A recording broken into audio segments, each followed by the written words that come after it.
Ted Cruz ramping up his anti-Trump rhetoric following the violent outbreaks at Trump rallies. Cruz going as far as to blame the frontrunner himself for how the crowds are conducting themselves. Prominent Second Amendment advocate and NRA instructor Jen Morgan, she was a staunch supporter of Ted Cruz, but she is now withdrawing her endorsement because she believes he's wrong to blame Trump for these protesters. And she joins me now. Jen, good to see you.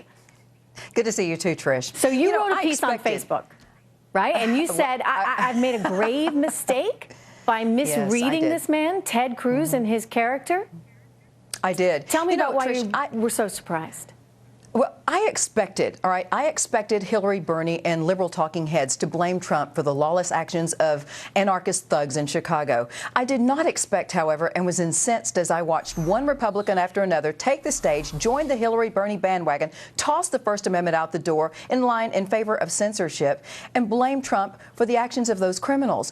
I was further enraged when my guy, the one guy that I expected to stand up and take a stand for the Constitution and the First Amendment, when he joined the establishment and joined the ranks of Hillary and Bernie. You know, look, this is what we've been complaining about. The conservative base has been complaining about all along, Trish. This is what we're so angry about, that when it comes to D.C., politicians, you can't tell the Democrats and the Republicans apart.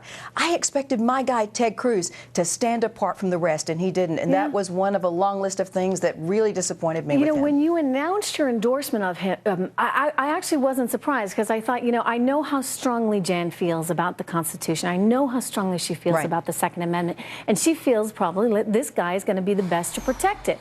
But then when he had an opportunity to protect the First Amendment, as you're saying, it looked more as though he wanted to protect and help himself? Exactly. And that was very concerning. You know, I looked at the candidates, and I've known Ted Cruz from day one. I was on the media panel, a moderator in his very first debate when he ran for Senate. I vetted him thoroughly on the Second Amendment, and I still, to this day, know that Ted was he was the strongest candidate by far, with a history supporting the Second. But when my candidate begins to compromise on the very issues, the things that make him the strongest anti-establishment, the strongest constitutional conservative, when he starts showing that he's willing to compromise for the sake of a few votes, that's when I have to worry. Thanks, Jan. We'll be right back. You bet.